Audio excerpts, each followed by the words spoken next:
Oração pela vida financeira.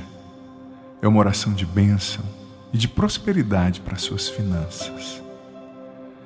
Eu quero convidar você a já escrever aqui nos comentários os seus pedidos de oração.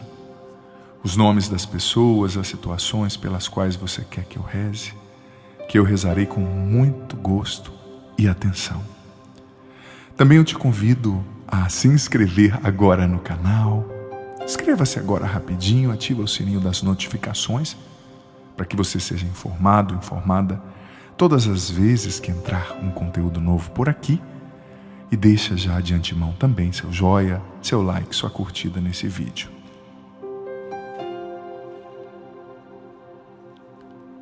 Deuteronômio, capítulo 30, versículo 9. Essa é a palavra que vai alicerçar a nossa oração. E o Senhor teu Deus te fará prosperar em toda a obra de tuas mãos, no fruto do teu ventre e no fruto dos teus animais, e no fruto da tua terra para o teu bem, porquanto o Senhor tornará a alegrar-se em ti, para te fazer bem, como se alegrou em teus pais. Olha só, é uma promessa de Deus, filho, filha, para você. E o Senhor teu Deus te fará prosperar em toda a obra de tuas mãos, no fruto do teu ventre, no fruto dos teus animais e no fruto da tua terra, para o teu bem. O Senhor tornará a alegrar-se em ti para te fazer bem. Obrigado, Senhor, por essa palavra tão restauradora, que nos enche de fé e de esperança. Obrigado porque o Senhor quer nos fazer prosperar. O Senhor quer nos fazer progredir. O Senhor quer nos fazer crescer em todas as áreas da nossa vida. É palavra tua, é promessa tua. E o Senhor não é homem para mentir. O Senhor não é homem para mentir. Nós tomamos posse dessa palavra, Deus. Essa palavra que diz que o Senhor quer nos abençoar, nos fazer prosperar em tudo. Nós assumimos, Senhor, os efeitos dessa palavra sobre nós. Nós assumimos os efeitos salvíficos e poderosos dessa palavra. E eu te peço, Senhor, em teu nome, Jesus, vem abençoar agora a vida financeira dessa pessoa. Em teu nome, Jesus, abençoa profundamente as finanças desse filho, dessa filha. Abençoa o seu dinheiro, abençoa a sua administração e converte-a na maneira como ela lida com o dinheiro. Retira todo apego excessivo ao dinheiro. Retira, Senhor, todo apego excessivo ao dinheiro. Retira toda ganância, toda deficiência administrativa. Ensina essa pessoa a administrar melhor o que ela tem. Liberta-a do roubo, do jeitinho, da corrupção, porque tudo isso parece ser um bem aparente, acrescenta dinheiro, mas isso nos faz andar para trás. Sim, Senhor, quando nós somos corruptos, vivemos com jeitinhos, desviamos as coisas para ter mais dinheiro, no fundo, a gente pode até alcançar dinheiro, mas a gente perde a paz. A gente perde a sua bênção, a gente perde a prosperidade, a nossa vida começa a andar para trás e posteriormente perderemos também esse dinheiro. Por isso, abre os olhos dessa pessoa, a visão espiritual, para que ela enxergue e compreenda que no teu reino não pode haver corrupção, mentira e jeitinhos. Liberta essa pessoa, Senhor, de tudo que a faz andar para trás na vida financeira e decreta a tua bênção sobre ela. Que essa pessoa, Senhor, consiga honrar seus compromissos, consiga pagar todas as suas contas.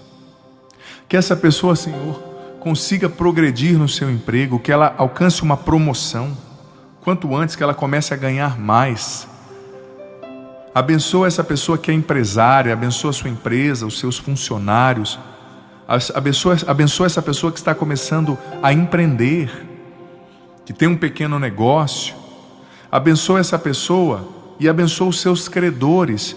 Quantos, Senhor, profissionais e empresários que têm credores? Quantas pessoas também, Senhor, que não pagaram, que estão devendo para essas pessoas, para esse empresário, para essa pessoa que reza comigo agora. Faz com que esse devedor procure essa pessoa e a pague o quanto antes. Esse filho, essa filha pelo qual eu estou rezando agora, que ele receba com juros e correção tudo que as pessoas lhe devem. Que os seus devedores sejam tocados agora e procurem essa pessoa para pagá-la o quanto antes, Pai. No nome de Jesus, faz isso acontecer, eu te imploro. Abençoa esse empresário, abençoa essa empresa, essa linha de produção, abençoa essa pessoa que tem essa pequena empresa, Pai, no nome de Jesus. Abençoa esse profissional liberal, esse feirante, esse dono de açougue, essa pessoa que tem esse estúdio de foto, de gravação de vídeo, de áudio. Abençoa, Senhor, essa pessoa, Senhor, que trabalha com exportações e importações, essa pessoa que trabalha dirigindo, essa pessoa que tem um salão de beleza. Abençoa agora esse salão de beleza, todas as pessoas que trabalham aí, que estão aí nesse momento. Abençoa, Pai, no nome de Jesus, essa pessoa que tem essa padaria, esse supermercado. Abençoa agora o ambiente desse supermercado. Cada um que trabalha no caixa, na administração, na limpeza. Abençoa esse shopping, essa loja no shopping, essa pessoa que trabalha no shopping. Abençoa esse motorista de táxi, de aplicativo, esse caminhoneiro. Abençoa esse médico, esse instrutor de academia, esse personal training, esse professor, essa professora, essa pessoa que abriu essa escola de inglês há pouco tempo, escola de idiomas, escola de música. Abençoa a obra das mãos dessa pessoa agora, Pai, no nome de Jesus. E que o dinheiro dela renda 7 vezes mais. Que o pouco talvez que ela tenha, renda, seja abençoado, que ela consiga fazer muito com esse pouco. Abençoa a vida financeira dessa pessoa. Abençoa o empreendimento. E toca também nessa pessoa que ainda está trabalhando como empregada, mas que precisa começar a empreender, que precisa começar o próprio negócio. Mostra isso para essa pessoa e lhes dá as condições. Abençoa, Senhor, essa pessoa que está quase na falência, está devendo. Dê a ela a condição de pagar suas dívidas e que essa empresa, Senhor, não venha a falir. Para a glória do Teu nome, restaura essa empresa. Abençoa essa pessoa, Senhor, que tem esse restaurante, que tem essa lanchonete, que faz cookies para vender, que faz salgados, bolos para vender. Abençoa essa pessoa que trabalha no campo, Senhor. Abençoa essa lavoura, essa produção, essa criação, os rebanhos, os animais, as galinhas, essa granja. Abençoa, Pai, no nome de Jesus, a vida financeira dessa pessoa. Traz prosperidade para essa pessoa em todas as áreas do seu ser, em especial para as suas finanças. Senhor, eu rezo por essas pessoas que estão sendo roubadas e que nem perceberam. Esse dono de empresa cujos funcionários têm desviado dinheiro. Esse dono de bicicletaria, dono de oficina mecânica, cujos funcionários estão roubando peças. Mostra, Pai, no nome de Jesus. Faz essa pessoa perceber. Eu rezo por essas pessoas que têm muita dificuldade de administrar, não consegue administrar bem, gasta com bobeira. Dê sabedoria a essa pessoa, dê juízo, dê prudência. Que ela não gaste tanto com bobeira. Abençoa a vida financeira. Traz prosperidade, Pai, no nome de Jesus, para o trabalho dessa pessoa. Traz prosperidade para a sua vida financeira, para a sua organização financeira. E que ela tenha o necessário para pagar suas contas, para viver bem, para trabalhar, para descansar, para viajar. Essa pessoa que tem o sonho de conhecer outro país, abençoa, Pai, no nome de Jesus, faz isso acontecer. Essa pessoa que tem o sonho de fazer esse intercâmbio, de viajar para um lugar, para uma praia, que ela consiga nesse ano, nesse tempo, Pai, no nome de Jesus. O Senhor é o nosso Pai, tudo é Teu, traz bênção, traz prosperidade, traz restauração e prosperidade profunda e completa para a vida financeira dessa pessoa agora, Pai, no nome de Jesus. Decreta Tua prosperidade sobre nós. O Senhor esteja convosco. Ele está no meio de nós. Que desça sobre vós, sobre a água que vos apresentais, e de forma muito especial, filho, filha, sobre a tua vida financeira. Todas as áreas das suas finanças, sobre o teu dinheiro, teus bens, te protegendo de toda a inveja, ciúme, dos ladrões, da falência, e permaneça para sempre. A bênção do Deus Todo-Poderoso, Ele que é Pai, Filho e Espírito Santo. Amém. Que bênção ter você aqui rezando comigo. Eu convido você a copiar o link desse vídeo agora e a compartilhar com seus grupos de WhatsApp, Telegram, para que mais pessoas, para que familiares seus recebam essa bênção, essa oração. Coloca esse vídeo nos seus grupos de WhatsApp, no grupo da família. E mais uma vez eu digo, inscreva-se no canal, curta esse vídeo, ativa o sininho das notificações. Isso me ajuda demais a continuar abençoando pessoas. E te sugiro também a conhecer o meu canal do Padre Adriano Zandoná. Aqui no canal nós temos muitas playlists para abençoar você. Tem a playlist das orações, por exemplo. Deixa rolando, tocando na sua casa, no seu ambiente de trabalho, na sua loja, no seu salão, para que quem está ali vá recebendo essas bênçãos, essas orações. Deixa toda a playlist tocar. Aqui também tem a playlist com os clipes das minhas músicas, do DVD, playlist da reflexão sobre o Evangelho de cada dia. Deixa rolando para que as pessoas vão ouvindo a palavra de Deus no seu ambiente, na sua casa. A playlist sobre cura interior, restauração emocional, relacionamentos, temperamentos, temas diversos, virtudes. O programa Minutos de Sabedoria com gotas de sabedoria muito especiais. Deixa rolando para abençoar o seu ambiente. Você que está viajando, para abençoar a sua viagem. Deus ilumine você.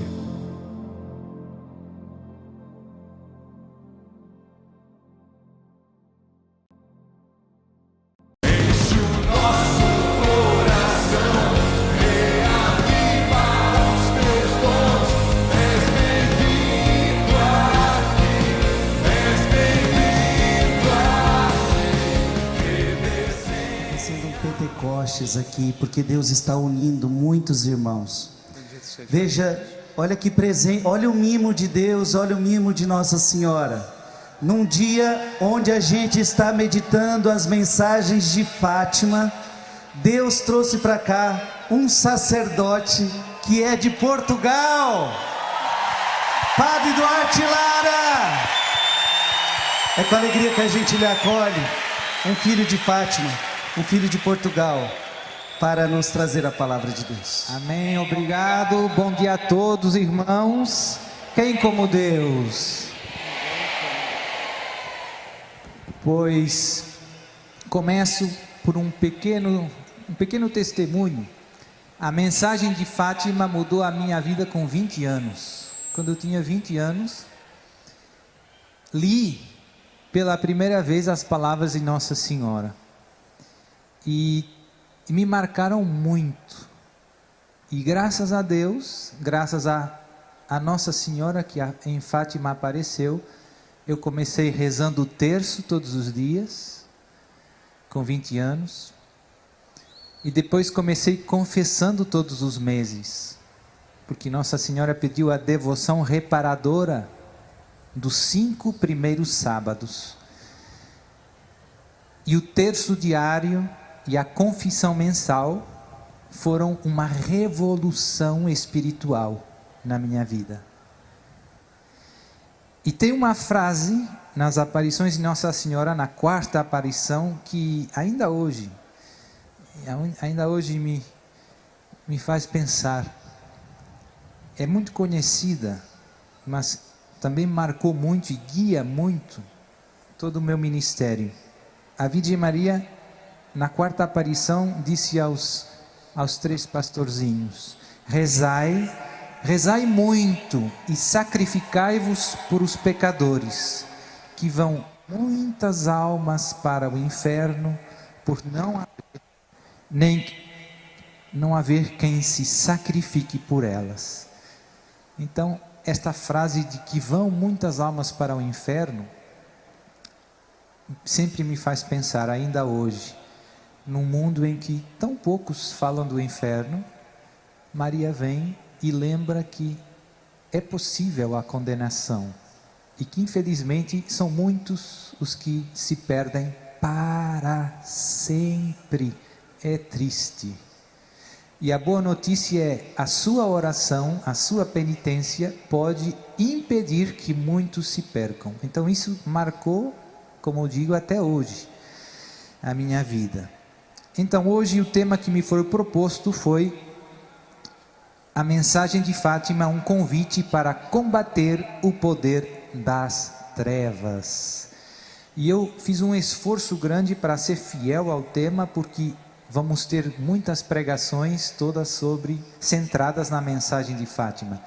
E eu escolhi meditar com vocês 4 frases da irmã Lúcia, que nos ajudam a perceber como são especiais os tempos em que vivemos. Dom Aldair também insistia nisso. Nós não vivemos nos tempos parecidos com outros na história. Nós vivemos tempos de grandes mudanças espirituais e também sociais, né?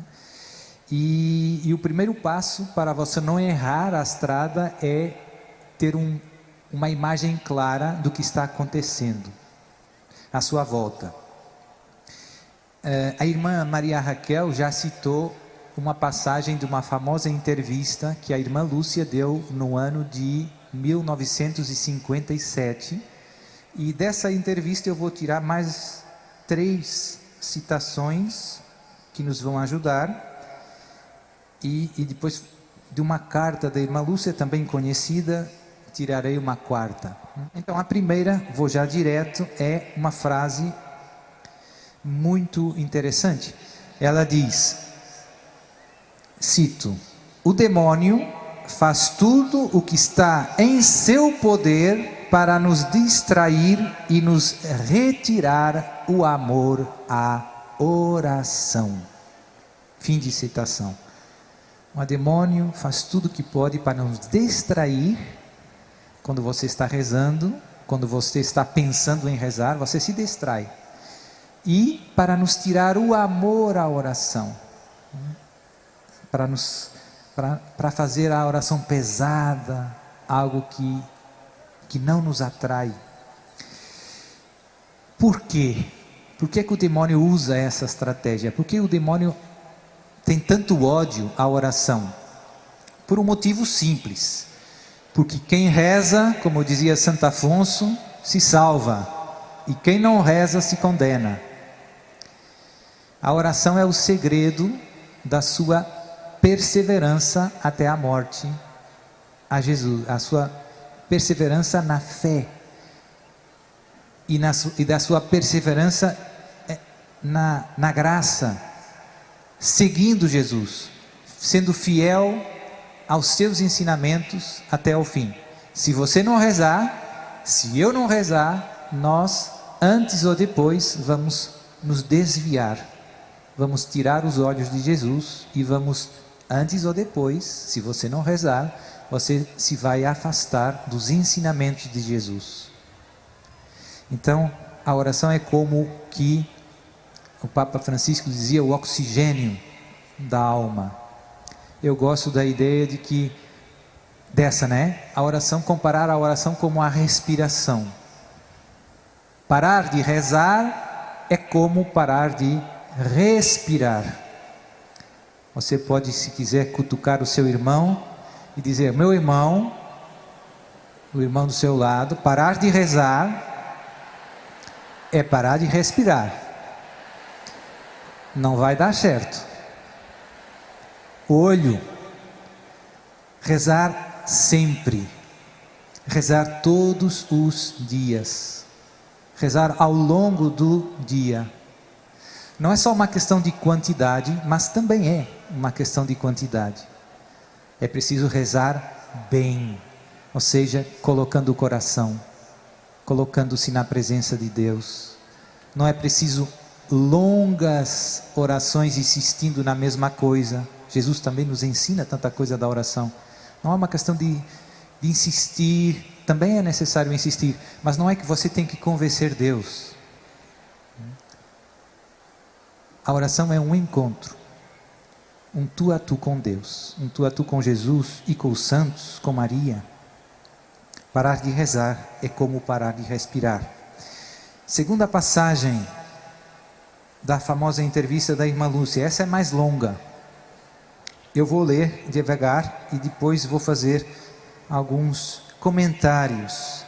Então é importante, essas palavras da irmã Lúcia são fortes e, como digo, nos ajudam a ter uma espécie de um diagnóstico claro do que está acontecendo hoje no mundo. Então, diz a irmã Lúcia: Senhor Padre, o demônio está travando uma batalha decisiva contra a Santíssima Virgem. E como o demônio sabe o que mais ofende a Deus e o que em menos tempo lhe fará ganhar o maior número de almas, trata de ganhar para si as almas consagradas a Deus, pois desta maneira o demônio deixa também as almas dos fiéis desamparadas pelos seus chefes e mais facilmente se apodera delas. Faço aqui um parêntese, a passagem continua: o demônio sabe o que mais ofende a Deus e o que mais rapidamente desvia as pessoas de Deus. E o que é? A irmã Lúcia nos está dizendo, é o naufrágio da fé, a perda das almas consagradas. Porque o povo fica sem pastores, ovelhas perdidas, como Jesus dizia no Evangelho, e os pastores também se perdem. Continua a citação: o que aflige o Imaculado Coração de Maria e o Sagrado Coração de Jesus é a queda das almas dos religiosos e dos sacerdotes. O demônio sabe que os religiosos e os sacerdotes que deixam a sua bela vocação arrastam numerosas almas para o inferno. Frase tremenda. O demônio quer tomar posse das almas consagradas, tenta corrompê-las para adormecer as almas dos leigos e levá-las deste modo à impenitência final, ou seja, a falta de arrependimento na hora da morte. Continua a irmã Lúcia: emprega todos os truques, chegando até a sugerir que adiem a entrada na vida religiosa. Disto resulta a esterilidade na vida interior e, entre os leigos, uma frieza quanto à renúncia aos prazeres e à sua dedicação total a Deus. E aqui termina. Então, como eu dizia, uma citação longa, mas muito forte e que merece a nossa meditação. O demônio tem como alvo prioritário os consagrados, os religiosos, os sacerdotes, porque sabe que se os desviar do serviço de Deus, as ovelhas se perdem mais facilmente. E olha, se você e eu olharmos para esses últimos anos, aqui no Brasil, lá em Portugal, na Europa, tantos casos, não é, de sacerdotes que se desviaram, que desistiram, que se confundiram. E é um fenômeno que se arrasta já há algumas décadas, não é um fenômeno novo. Nos anos 70, depois do Concílio Vaticano II, houve uma grande crise. Muitos sacerdotes e religiosos deixaram o seu ministério sagrado. Então, algo que faz sofrer o coração de Jesus e o coração imaculado da Virgem Maria e que causa tanto dano ao povo santo de Deus. Depois tem outros sacerdotes e consagrados que, embora continuem dentro da igreja visível, o seu coração está longe e se corromperam, seja do ponto de vista doutrinal, já não estão ensinando a palavra de Deus, estão ensinando ideias humanas, se deixaram seduzir pelo espírito do mundo, estão ensinando falsas doutrinas, contrárias à palavra de Deus, e também se corromperam moralmente, tantos sacerdotes e tantos religiosos. E o mais triste, todos podemos cair, você e eu caímos e podemos cair, mas o mais triste é aqueles que querem o pecado, que não se convertem e que já não chamam o pecado de pecado. E infelizmente isso também aconteceu dentro dos consagrados. É triste, também uma coisa que não toda a gente sabe, mas que cada vez é mais conhecida, é muito triste, que dentro de muitos casas, congregações religiosas, dentro de seminários católicos, muitos sacerdotes e dentro do clero em geral, alguns foram caindo em práticas profundamente contrárias à vontade de Deus. Há um estilo de vida, por exemplo, de sexo desregrado. Foi surgindo nos anos 60, 70 do século passado,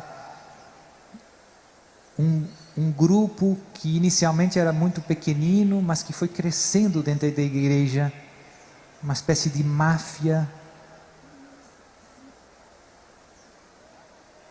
gay, que foi contaminando e que infelizmente trabalha um pouco em equipe e que agora está chegando aos topos. A gente ouve cardeais, bispos dizendo que o sexo entre duas pessoas do mesmo sexo não tem problema, que é necessário mudar o catecismo. Temos cardeais dizendo isso publicamente. Então, tudo isso são consequências desse ataque cerrado do demônio aos consagrados, aqueles que deviam ser a primeira linha do sal da terra e luz do mundo.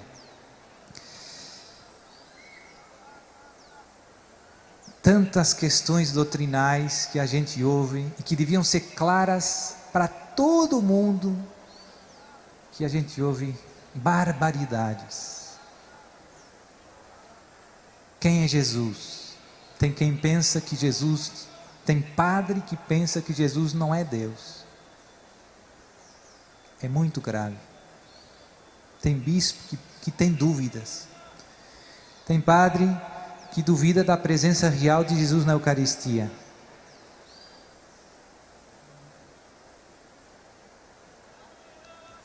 Tem bispo que duvida da virgindade perpétua da Virgem Maria, que nega a virgindade perpétua da Virgem Maria. São coisas muito graves, meus irmãos. Como é que chegamos aqui?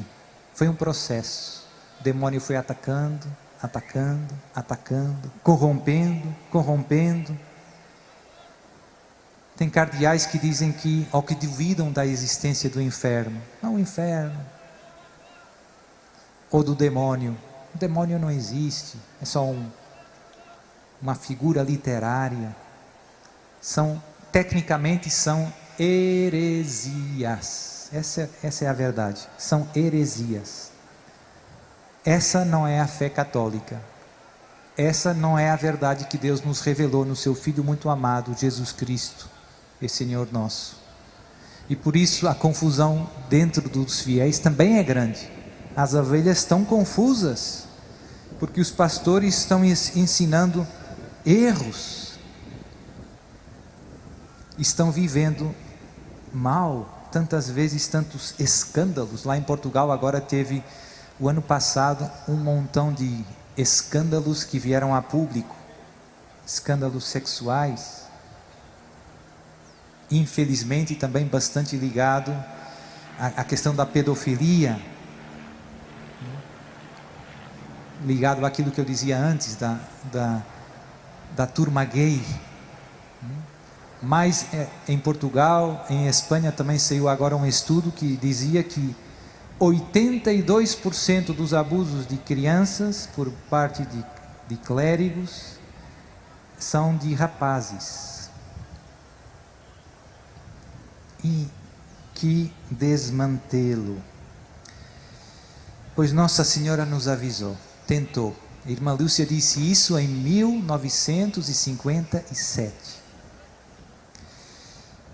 Outra passagem, terceira citação da irmã Lúcia, também mais longa, mas muito importante, porque nos dá os remédios. Você está pensando, e eu o mesmo, mas padre, o que posso eu fazer agora para ajudar a solucionar este desmantelo?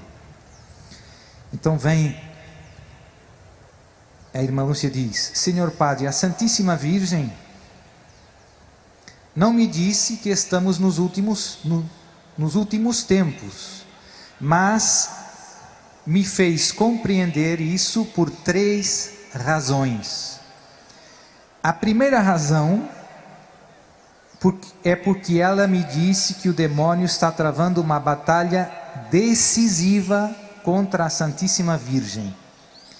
E uma batalha decisiva é uma batalha final, em que um lado será vencedor e o outro lado sofrerá uma derrota. Lógico. Assim, a partir de agora devemos escolher o nosso lado. Ou somos por Deus, ou somos pelo demônio. Não há outra possibilidade. A segunda razão é porque ela disse aos meus primos, como também a mim, que Deus está a oferecer os 2 últimos remédios ao mundo.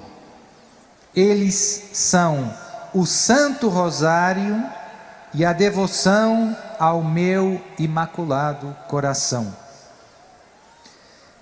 São os 2 últimos remédios, o que significa... pode aplaudir e agradecer a Deus. Obrigado, Senhor.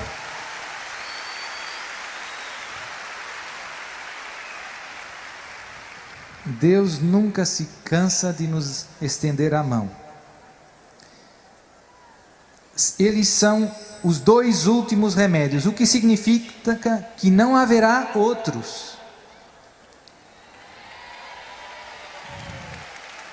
A terceira razão é porque nos planos da divina providência, Deus esgota todos os outros remédios antes de castigar o mundo.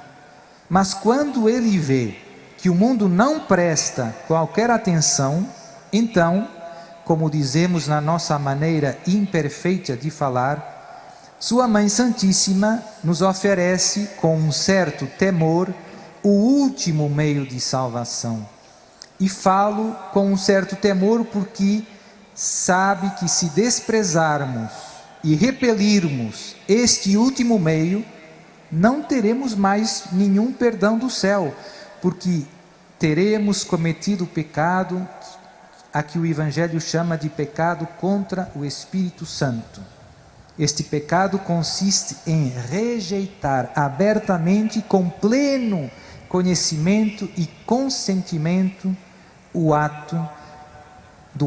a salvação que Deus nos oferece. Então aqui o ponto é estes 2 últimos remédios para a conversão do mundo: o Santo Rosário e a devoção ao Coração Imaculado de Maria. A devoção ao Imaculado Coração de Maria inclui os 5 primeiros sábados, inclui a consagração a Nossa Senhora, que graças a Deus estamos fazendo, inclui viver as virtudes de Maria, aprender com a nossa mãe, que sempre nos traz para o seu Filho Jesus. Eu gosto muito das aparições de Nossa Senhora, porque a minha vida, como eu dizia no início, mudou. Foi uma revolução espiritual quando eu comecei vivendo o que Nossa Senhora estava pedindo. E depois de Fátima eu comecei a estudar outras aparições de marianas, e comecei a perceber que desde o século XIX, desde 1830, em que Nossa Senhora apareceu em Paris, na Rue du Bac, com a famosa medalha milagrosa, que Nossa Senhora intensificou as suas aparições na história da igreja. Se você reparar, tem um gráfico que eu uma vez vi e nunca mais esqueci, tem lá no meu computador, que se você sempre ouve aparições de Nossa Senhora ao longo da história, porque a mãe cuida dos seus filhos. Mas o que nós notamos de diferente, que a partir de 1830, da Medalha Milagrosa, Nossa Senhora começou a aparecer com mais frequência e em mais lugares. Por quê? Porque os tempos são maus e a ajuda que precisamos é maior. E por isso Nossa Senhora aparece em todo canto, sempre com a mesma pregação, que no fundo é a pregação do seu filho Jesus. O que é que Jesus começou pregando quando, depois do batismo no Rio Jordão, depois dos 40 dias no deserto de jejum, Jesus começou pregando: arrependei-vos, convertei-vos, porque o reino de Deus está próximo. O que é que Nossa Senhora pede em todo lugar? Conversão, conversão, conversão. O que é que João Batista pregou? Arrependei-vos, porque o reino de Deus está próximo. É sempre o mesmo convite. A vitória sobre o mal na história dos homens começa no seu e no meu coração, com um ato de contrição sincero. Deus entra em si e em mim e começa a transformar a história, a sua, a minha, a de São Paulo, a do Brasil, a do mundo. Nossa Senhora falou também que vai vir o castigo e que depois, por fim, o meu imaculado coração triunfará, que virá uma era de paz para o mundo. Mas essa era de paz é precedida por esta grande tribulação na qual nós estamos começando a viver.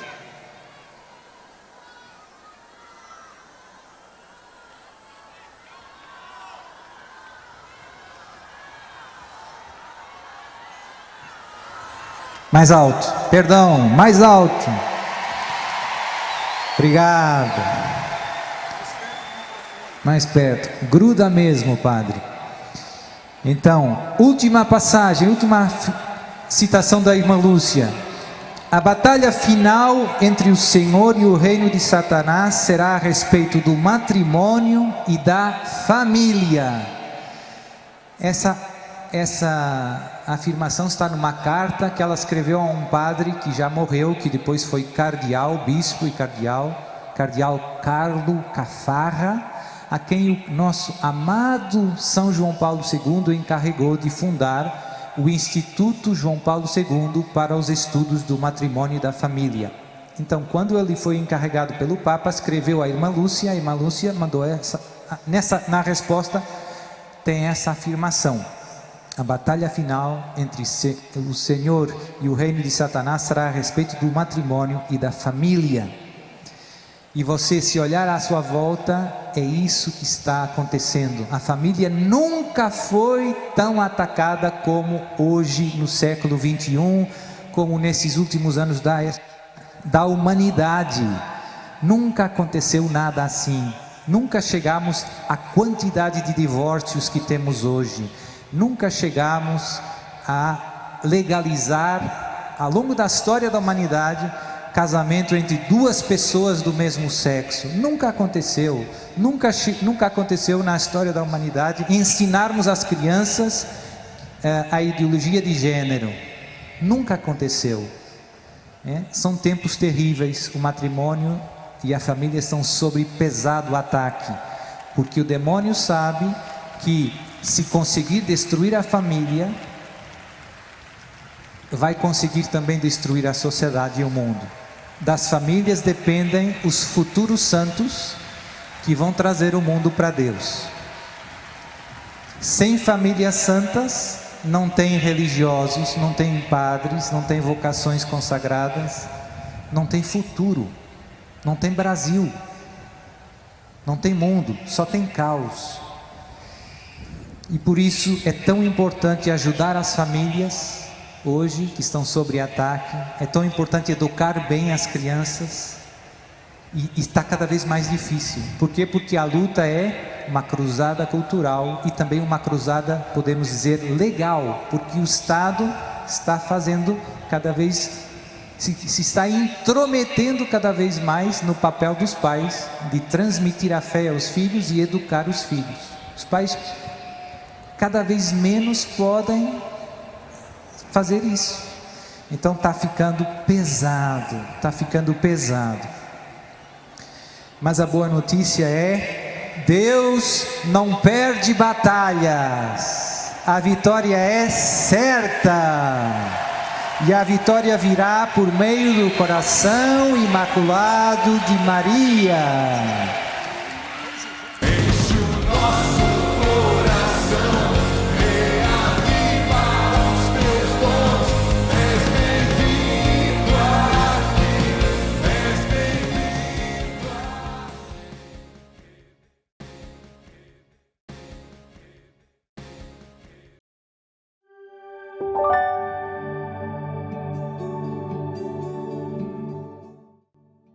Olá, amado filho, amada filha, Deus abençoe você. Hoje é o 5º dia da Bíblia em um ano, temos só 360 dias pela frente. Que bom ter você aqui. Se você é novo, nova por aqui, se inscreve no canal, ativa o sininho das notificações para você saber que sempre quando entrarem coisas novas aqui, eu posto a homilia todos os dias aqui. Tem os clipes, meus clipes, tem playlists sobre vários assuntos, sobre temperamento, sobre formação moral, sobre virtudes, sobre família e relacionamentos, as minhas pregações no Sorrindo para a Vida, o meu programa para ser feliz, muita coisa aqui no canal, a playlist das orações poderosas que está muito boa também, tá bom? Gente, hoje nós vamos refletir sobre a Torre de Babel, Gênesis capítulo 10 e 11. Você vai percebendo que tem dias que o estudo vai ser um pouquinho maior, vai chegar ali uns 20 minutos, como ontem, e tem dias que o estudo não é tão aprofundado porque são menos capítulos. Eu estou seguindo uma metodologia, né, que apresenta capítulos específicos em cada dia. Então hoje vai ser um pouquinho mais não tão comprido como ontem, né? Mas é interessante a gente entender tudo isso. Como eu disse, eu vou seguir o método que se pauta nas 12 grandes narrativas bíblicas, as 12 grandes histórias bíblicas que fazem a gente entender o todo da Bíblia, né?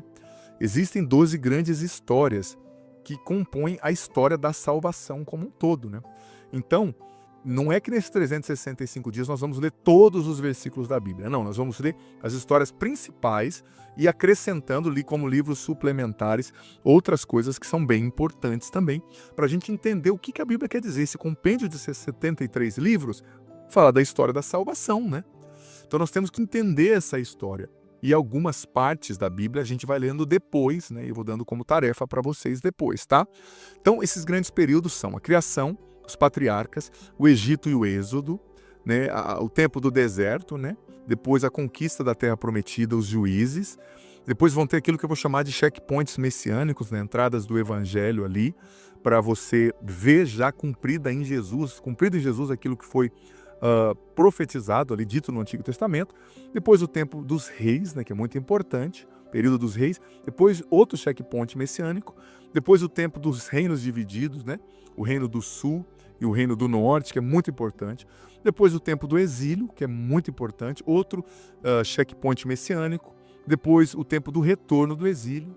Depois o tempo da revolta dos macabeus.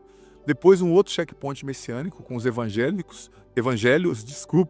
Cada checkpoint messiânico traz um evangelho, né? Reflexão sobre o evangelho, sobre Jesus, para a gente já ver a ação de Jesus intercalada nessa história da salvação, com tudo que está acontecendo. Depois, por último, o tempo da igreja, com os Atos dos Apóstolos, com as cartas do Novo Testamento, com o Apocalipse. Vai ser muito, muito interessante. Então se programe, seja fiel, coloque o seu despertador para você acompanhar todos os dias, tá? É muito importante. E claro, gente, entra meio-dia, mas fica salvo ali o dia inteiro. E olha, não pule essas introduções que eu estou fazendo, porque nessas introduções estarão explicadas coisas importantes para você entender o sentido de tudo que a gente está vivendo aqui. Gênesis capítulo 10 e 11. Essas são as gerações dos filhos de Noé, Sem, Cã e Jafé. Depois do dilúvio, eles tiveram filhos. Filhos de Jafé: Gomer, Magog, Madai, Javã, Tubal, Mozoque e Tiras. Filhos de Gomer: Ascanês, Rifat e Togorma. Filhos de Javã: Elisá e Tarsis, Setim e Rodanim. Entre eles foram repartidas as ilhas das nações, em suas respectivas terras, cada qual segundo a sua língua, família e nação.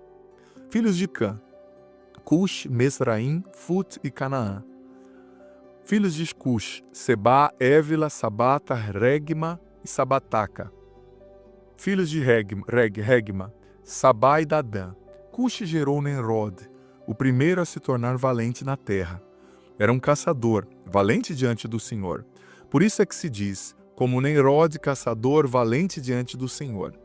As cidades principais no seu reino foram Babel, Araque, Acad, Calane, na terra de Senaar. Dessa terra saiu para Assur e construiu Nínive. Reobote, Ir, Calé e Rezen.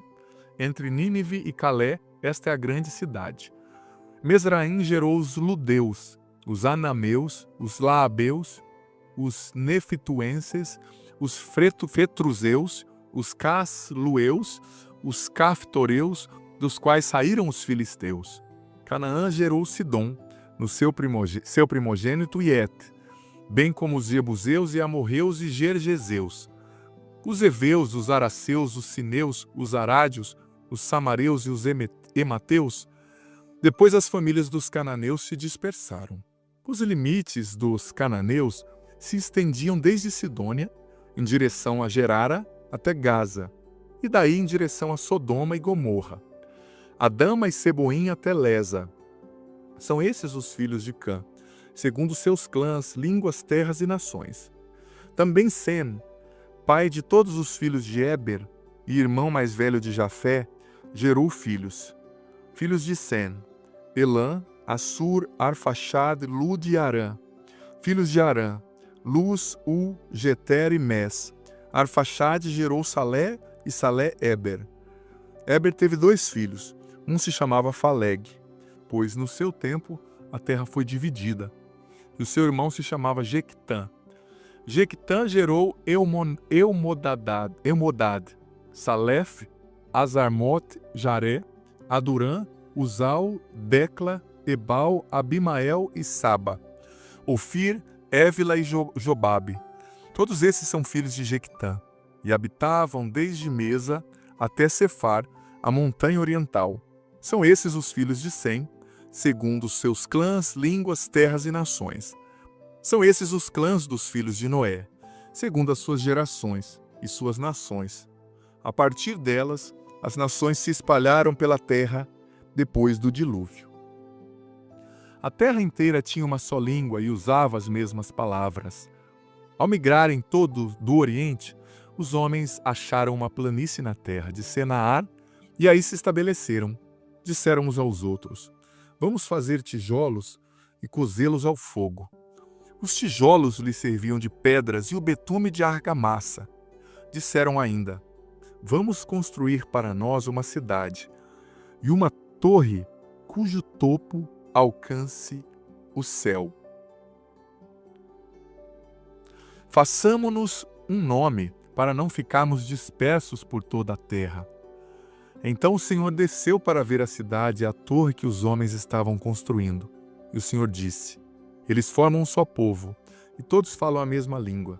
Isto é apenas o começo dos seus empreendimentos. Agora, nada os impedirá de fazer o que se propuserem.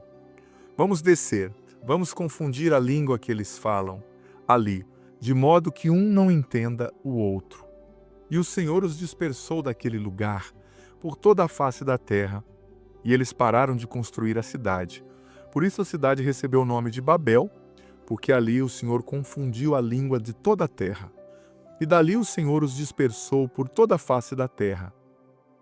Estas são as gerações de Sem.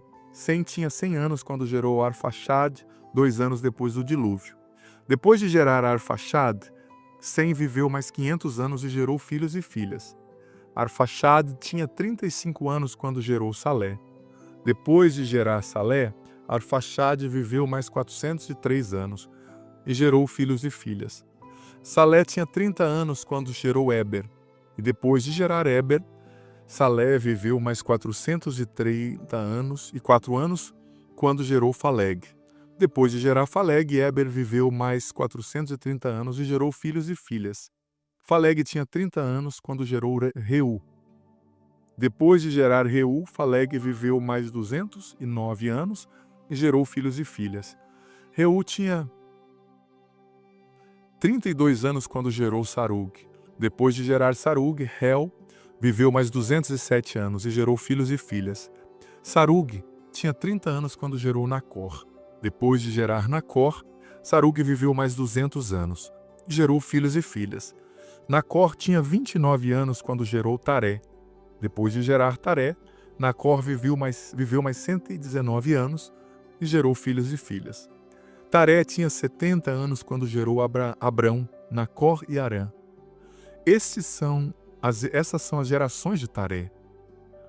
Taré gerou Abrão, Nacor e Harã gerou Ló. Harã morreu enquanto seu pai Taré ainda vivia na terra de sua parentela, Ur dos Caldeus. Abraão e Nacor tomaram ambos mulheres para si. A mulher de Abrão chamava-se Sarai, e a mulher de Nacor chamava-se Melca, filha de Harã, que era o pai de Melca e de Jesca. Sarai era estéril e não tinha filhos. Taré tomou seu filho Abrão, seu neto Ló, filho de Harã, e sua nora Sarai, mulher de seu filho Abrão, saiu com eles de Ur dos Caldeus, dirigindo-se à terra de Canaã, mas quando chegaram a Harã, estabeleceram-se ali. Taré viveu ao todo 205 anos. Depois Taré morreu em Harã. Veja bem, vamos refletir então sobre esse texto que a gente acabou de ler. Gente, é importante você ler com a Bíblia na mão, viu? É importante você ter a sua Bíblia na mão. Vamos lá. A gente vê aqui, né, a narrativa das genealogias. Isso vai acontecer muito no Antigo Testamento. Fulano gerou fulano, que gerou Beltrano, que gerou Cicrano. Não fique impaciente. Isso era muito importante para o homem oriental. Dizer, ele está afirmando ali de onde vem a origem do mundo. Ele vai chegar, ele está falando tudo isso para chegar em Abraão, que fez aliança com Deus, para depois chegar em Moisés, para depois chegar em Davi, para depois chegar nos profetas, para depois chegar em Jesus. Essa questão da única linhagem, da promessa de Deus para honrar uma linhagem, para mostrar que ele está honrando, né? Aquela promessa que ele fez a Abraão, no seu descendente, milhares de anos depois, é muito importante, é uma maneira de mostrar que Deus cumpre as suas promessas. Gente, nós vimos aqui que Nimrod foi a primeira pessoa, né, que a Bíblia considerou poderosa, um homem forte, né? Ele foi o primeiro a estabelecer um reino ali sobre a terra, né? Nós vimos falar aqui de Nimrod agora há pouco. E na sua busca de poder, né, infelizmente, ele acabou se tornando um tirano, que passou a sua ambição, né? Ele fundou ali a cidade de Babel, né? E ele criou aquela ambição de construir uma torre que fosse fazer deles assim hiperpoderosos, que fosse dar fama para eles, que fosse construir um nome para eles, né? Você já viu aquela expressão? Faz seu nome, né?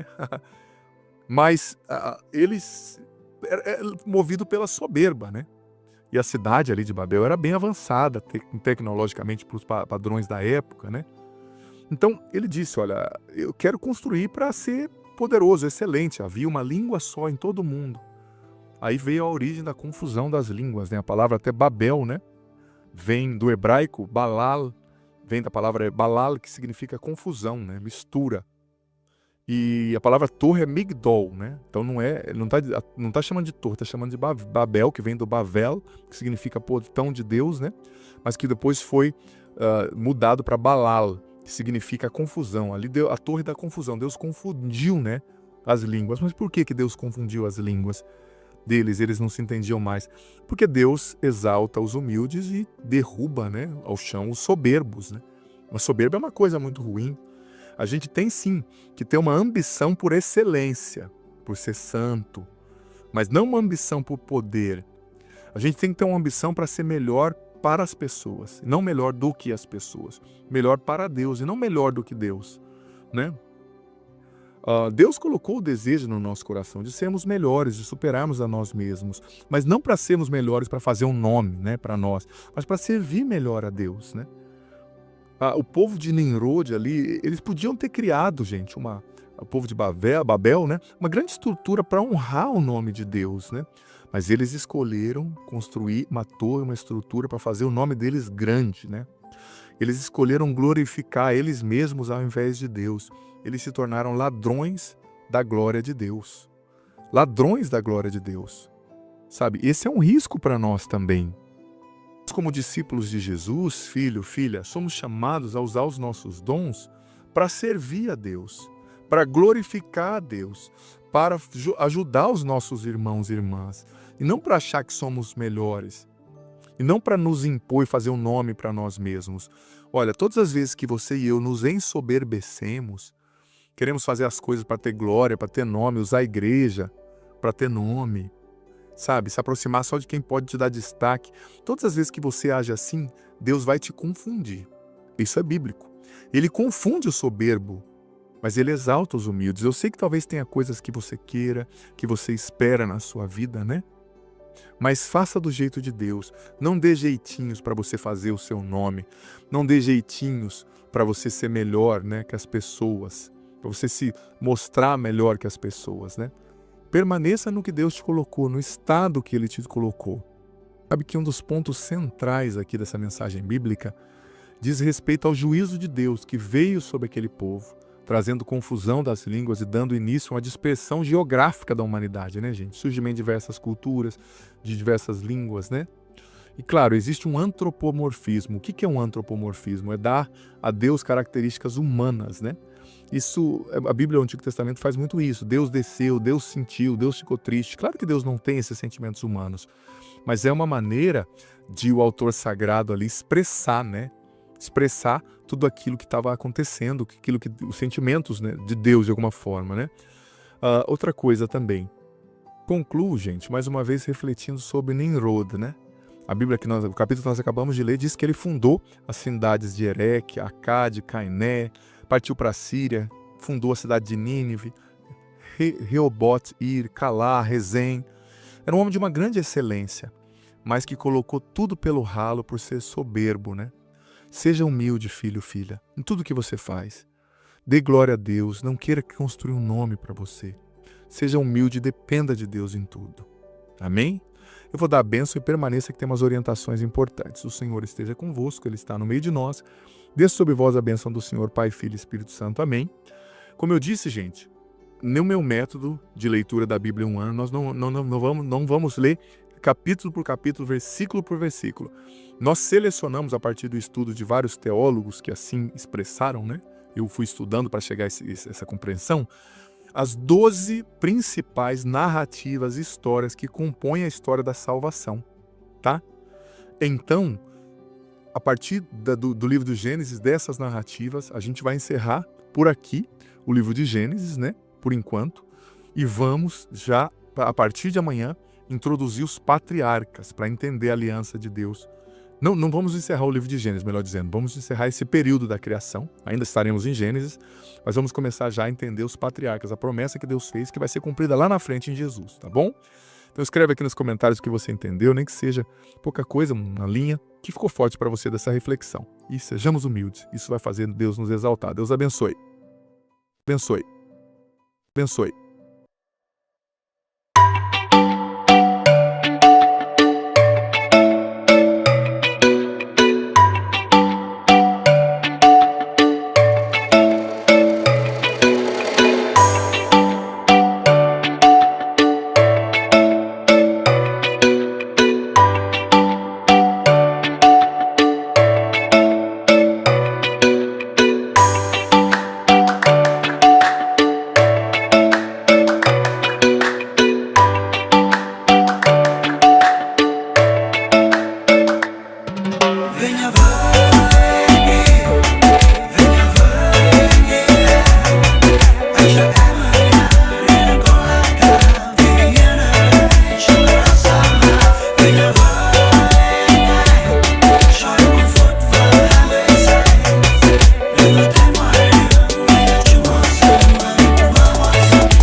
chung một nhà, từ đó chẳng ngại gần xa. Sóng gió nào cũng sẽ qua, miễn là có em ở đây cùng ta.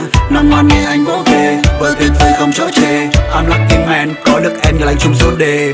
I was a playboy, nhưng đó là anh trước đây thôi. Không còn muốn đi đêm, muốn ở nhà cùng em ngắm mây trôi. Tay đang trong tay, nhìn mắt em là anh đủ say rồi. Đóng chắc trở lại rồi làm gì tiếp theo em sẽ biết ngay thôi.